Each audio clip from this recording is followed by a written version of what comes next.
Un nouvel épisode dans l'affaire Soya Diagne. Le procureur de la République qui a confié le dossier au juge du premier cabinet du tribunal de Dakar pour l'ouverture d'une information judiciaire a demandé au doyen des juges d'instruction de lancer un mandat d'arrêt contre Akhenaton pour des faits de diffusion et de discours contraires aux bonnes mœurs. Alors donc mandat d'arrêt contre Akhenaton dans l'affaire Soya Diagne bi nga xam ne am na deuxième retour de parquet. Quel décryptage ci affaire boobu nga xam ne mi ngi bëgg a jël yeneen tournure. Qu'est-ce qui s'est passé? lu xew. On arrête Soya parce que il a publié une information. Soya moo ci kan. Soya Diagne c'est le patron du média Le Dakarois 221. Je te promets que je le connais pas. Ok. Je te promets que je le connais pas. Qu'est-ce qu'il a fait? Diffusion de fausses nouvelles.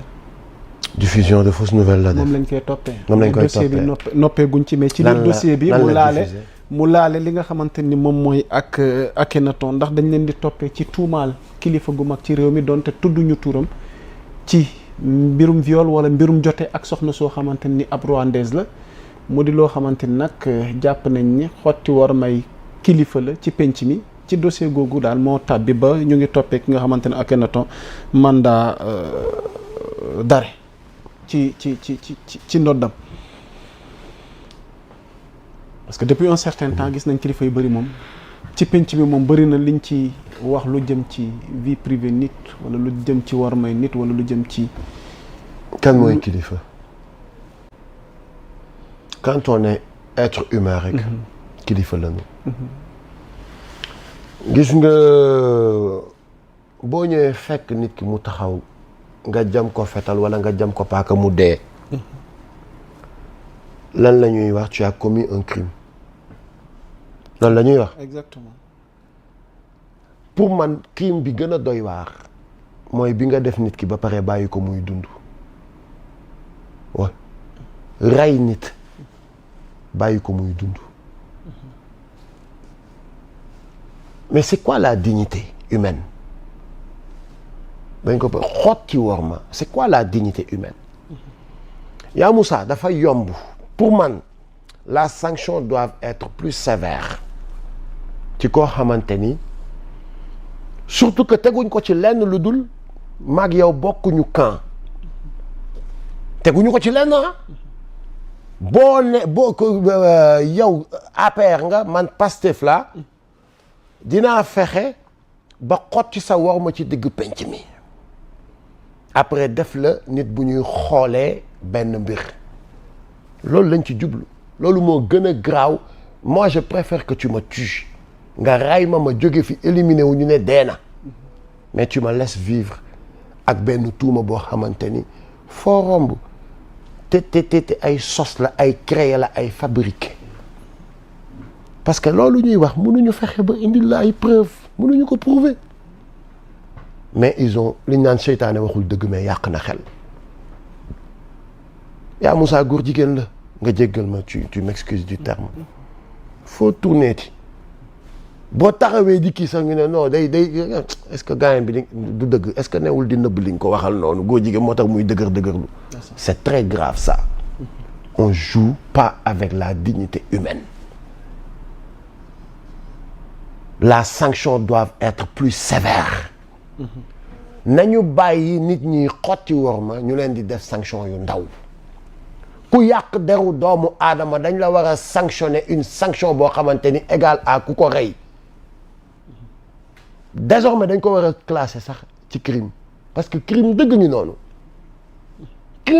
noonu sa waay kooku foo koy fóotatee way non maa ngi jéggalu dugg na fii génn fii te ku ci génn di jéggalu del seet dafa naa nooy ci lii laa juum waaye la ca des sax bon dëgg la ils ne sont pas sincères kaso la ñu ragal ku ci génn di jéggalu rek parce que il a peur d'aller en prison mais fekk le coup est déjà parti mais yaa Moussa que les gens se mettent à la place de leur prochain que les gens se mettent à la place de leur prochain balaa may jël yaa Moussa di ko def loo xamante ni damay njëkk indi sama doom man sama soxna samay mbokk sama njaboot mais pourtant man maa ngi waaj a def lii yaa Moussa après comment il va regarder sa famille soo fa tegee sa bopp rek doo ko def comment il va vivre désormais dans la société? Il faut avoir un mental très fort. te mental fort boobu du ñëpp lenn moo lay mën a dimbale mooy que tu sois une personne quitte avec sa conscience. Parce que man par exemple quelqu'un comme moi man li ma njëkk a réglé. Moi je n'ai pas de compte à rendre à personne à part ma conscience et le bon Dieu. Only God can judge you. Yes. Ok. ak beneen bi mooy. on ne peut pas plaire à tout le monde. Ok. ak beneen bi mooy. yéen la rek. yéen la rek. ku taxaw naan kilifa daa baax. maa la ko gën a xam si c'est vrai. da ngay wax rek lu la neex wala di wax rek di ma juger peut-être selon yow da ngaa baax rek di ma juger ci sa mbaax. ku taxaw aussi di ma ne kilifa dafa bon da ngaa bon di ma juger rek ci jàpp ni man tam damaa bon. ku taxaw ne c'est un corrompu c'est parce que tu es un corrompu moo tax nga jàpp ni man tamit je le suis. sàcc la ku nit ki daal boo koy juger rek c'est parce que dama jàpp ni da nga ko tibb ci sa bopp. jàpp ne il est comme nous tous il est comme moi ñëpp a yem ñun ñëpp a yem fii da ngay dégg sax gars yi di la ko waaye fii daal ñëpp a yem ku yeyul yaa ngi boxam ñàkk jom yéen a yey di boxam y a des gens yoo xamante ni même de leur tombe ils vont rester intègres wallahi azimul karim macha allah an ku yeyul yaa ngi boxam yéen a yey di boxam yéen a ñàkk jom di yey di boxam am na ñuy rester intègre ba xëy dee dugg ci seen tombe di rester intègre donc la justice doit être sévère par rapport à ça. mais mandat contre Akhenaton ndax dina yomb ndax moom it boole nañ ko ci mbir mi. Akhenaton gis nga yaa Moussa xam naa ça va dina surprendre beaucoup de Sénégalais. waaw moo ciy kan encore. xamoo ko. kan mooy Akhenaton. ok on passe. non sérieusement. waaw yaa Moussa dama teel a wàcc 20 heures. dëgg la parce que je t'avais donné ma parole que je vais faire émission avec toi. ok. sama bureau laa jugee. j'ai même pas eu le temps de fouiller l'internet. ndeysaan. dama jugee sama bureau direct ñëw fii ci yow. dëgg la tey dama la koy seedal parce que amoon nañ protocole amoon na lu ñu waroon waxtaane waaye lii daf la dab ci diggante bi ndax xibaar gu ñu jot ci journée bi la. mais on va essayer d'avancer mais daf mel ni dossier Azer bi nag Thierno Alassane lâchewul parce que il vient de nous informer qu'en sa qualité de député à l'Assemblée nationale il va déposer une plainte ce jeudi 16 octobre à 10 heures auprès du pôle judiciaire financier dans le cadre du marché d'électrification rurale attribué à AOPO EPC par l'Azer ba tey feuilleton bi de continuer Thierno Alassane Jean-Michel Sène alors épisode boobu ba tey nit ñi noppee guñ ci yow sa njàngat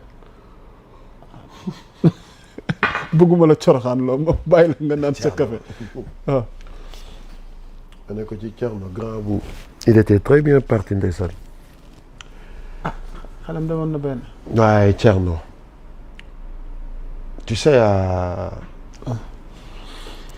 ni ko sama benn jarbaat doon waxee coxoy baaxul. déedéet waay. mais coxoy baaxul. coxoy baaxul. sérieusement. yaa Moussa.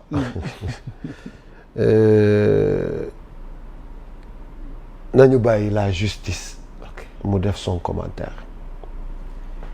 nee na daf koy yóbbu justice. ok mais ngalawaay bés bu dossier bi demee justice parce que justice boo xamante ni dafay taxaw di jàkkaarloog le premier ministre. je pense que ni Thierno bés boo demee justice nga am dëgg dina la ko jox.